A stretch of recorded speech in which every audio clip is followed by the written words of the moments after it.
आप सभी को मेरा जोहार। मैं प्रीति कुमारी गुप्ता, आचार्य मनोहर लाल अग्रवाल सरस्वती विद्या मंदिर इंटर महाविद्यालय लोहरदगा। आज मैं 12वीं कक्षा के अध्याय 6 से टॉपिक लूँगी नूरजहाँ की मुगल शासन में भूमिका। नूरजहाँ एक बहुत ही महत्वाकांक्षी महिला थी। इसका वास्तविक नाम मेहरुनिसा था। इसके पिता का नाम मिर्जा गियास बेग था, जिसे जहांगीर ने एतमादुद्दौला की उपाधि दी थी। इसका जन्म 1577 ईस्वी में हुआ था। इसकी माता का नाम असमत बेगम था, जिसे भारत में इत्र के आविष्कार का श्रेय दिया जाता है।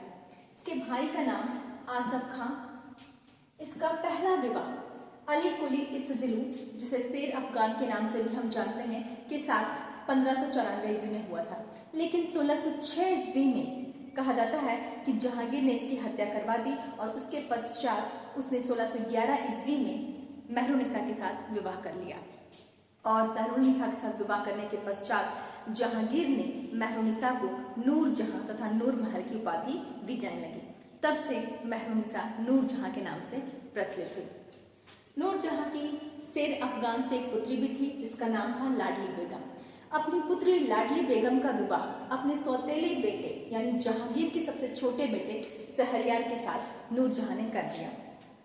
नूरजहाँ अपने समय की अद्वितीय सुंदरी थी। वो शिक्षित, सुसंस्कृत स्त्री थी और बहुत ही महत्वाकांक्षी थी। राजनीति और प्रशासनिक समस्याओं की उसे अच्छी समझ थी।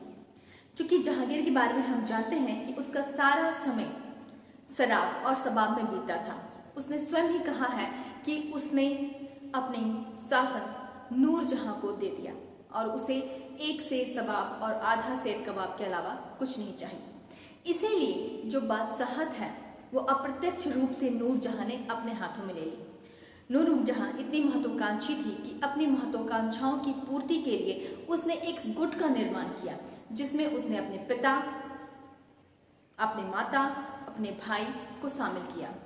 लेकिन इत्तेफाक से इस गुट में फूट पड़ गई और आसफ खां, जो कि उसका भाई था, वो इस गुट से अलग हो गया और नूरजहाँ की सारी महत्वाकांक्षाओं पर पानी फिर गया।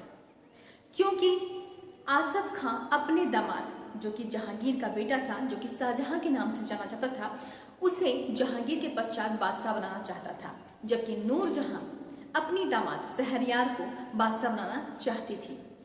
इन दोनों की महत्वाकांक्षाओं ने दोनों के बीच संघर्ष को जन्म दिया और इस संघर्ष में आरंभ में तो नूरजहाँ को विजय हासिल हुई।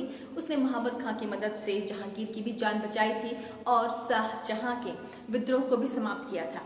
लेकिन आसफ खां उससे भी अधिक चालाक निकला। उसने जब जहांगीर के स्वास्थ्य बिगड़ा, उसने शाहजहां के सारे प्रतिद्वंदियों को समाप्त कर दिया और 7 नवंबर 1627 को जब जहांगीर की मृत्यु हुई, तब तक शाहजहां के सारे प्रतिद्वंदी समाप्त हो चुके थे और इस तरह से शाहजहां निर्विरोध बादशाह बन गया। इसके पश्चात जहांगीर के मरने के साथ ही नूरजहाँ की महत्वाकांक्षाओं पर भी पाबंदी लग गई और वो शाहजहां की पेंशन भोक्ता बनकर अपनी पुत्री लाडली बेगम के साथ लाहौर चली गई और वहीं पर वो आजीवन जीवन व्यतीत करने लगी। इस तरह से देखते हैं कि मुगल शासन में एक महिला के द्वारा प्रशासन में दिलचस्पी लेना और राजनीति में अहम भूमिका निभाने में नूरजहाँ की बहुत महत्वपूर्ण भूमिका है। धन्यवाद।